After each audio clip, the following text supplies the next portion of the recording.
इन question number 16 determine ए, मतलब कहने का मतलब फॉर्मेशन हो या डिटरमाइन हो एक ही बात है। तो फॉर्मेशन ऑफ ए के लिए first term A and common difference D both are required. बस एक गांठ बांध लीजिएगा, बिना इनके एपी आपकी होनी चाहिए। वाई? तो एपी का जो फॉर्मेट है first term, second term, third term और आपका लास्ट टर्म। अगर आप इसमें इनफाइनाइट एपी अगर है, वैसे तो लास्ट टर्म है तो ये आपका क्या हो जाएगा फाइनाइट आपका एपी। अब इसको लिखेंगे फर्स्ट टर्म, सेकेंड टर्म को ए प्लस 1d और आपका नाम इसको ए प्लस 2d आप लिखेंगे एंड इसका लास्ट टर्म आपका ए प्लस 10 माइनस 1, तभी आपका एपी फॉर्मेशन होगी जब आपके पास फर्स्ट टर्म का कॉमन डिफरेंस है। ये दिमाग में बांध लीजिए। अब आपका देखो कैसे, अब आपका फर्स्ट कंडीशन क्या बोल रहा है, third term is 16, third term is 16।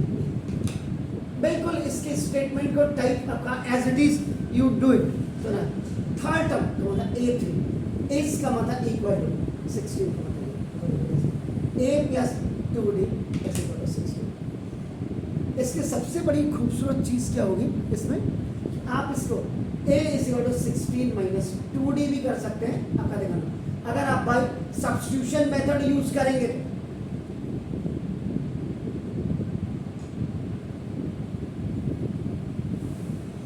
तो we should be very much different from the others. दूसरों से हमें अलग है होना है या अलग होना पड़ेगा, तभी हमारी वैल्यू पता लगेगी। आप समझ रहे? ये आप इसको करना, इसको करना, अभी आप देखिएगा। नाउ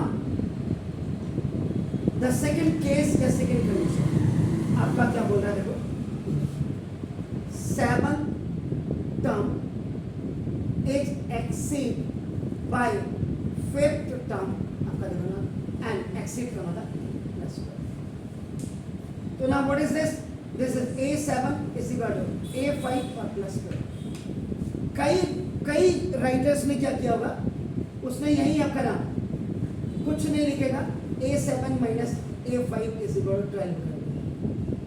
लेकिन हमने बच्चों का सेट कि the 7th term is exceed by 12 from the 5th term.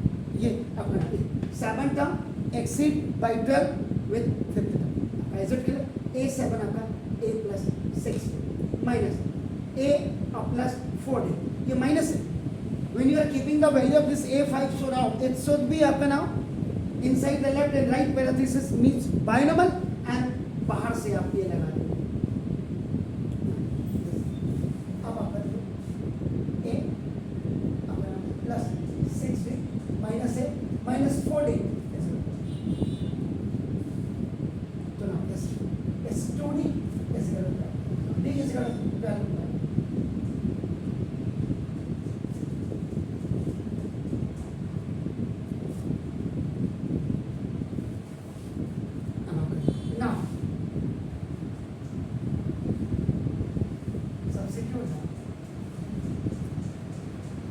Value of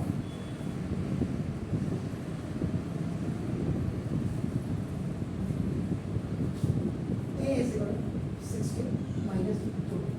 A is equal to 16 minus 2 minus 6. A is equal to 16.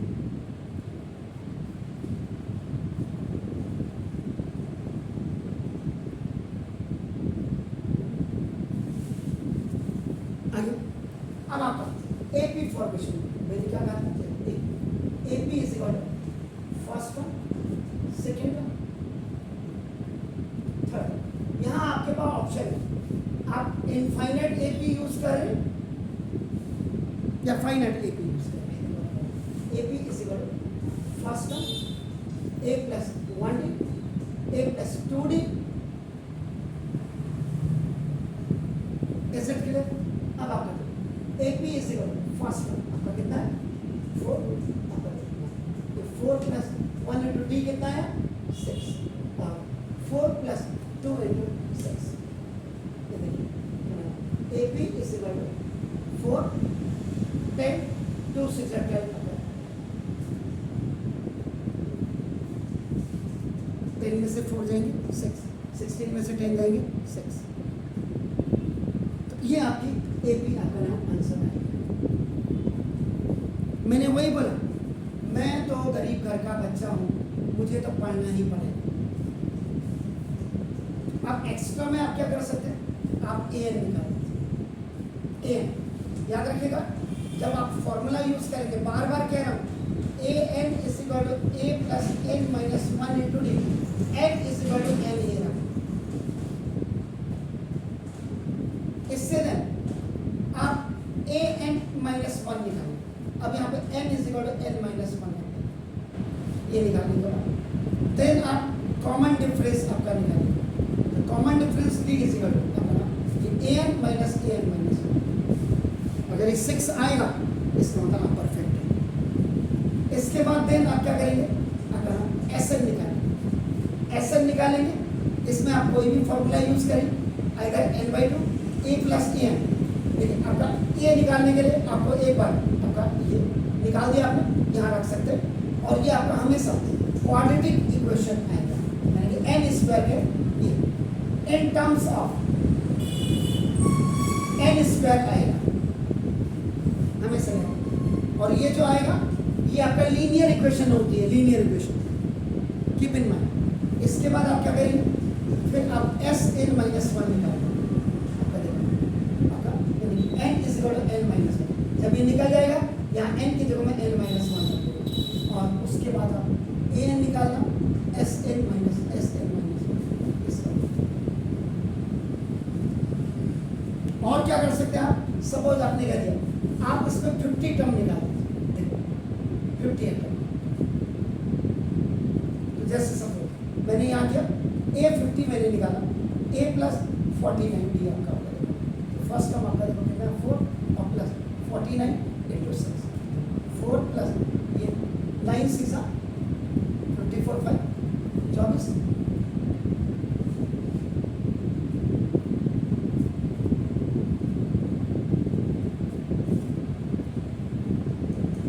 ये आया.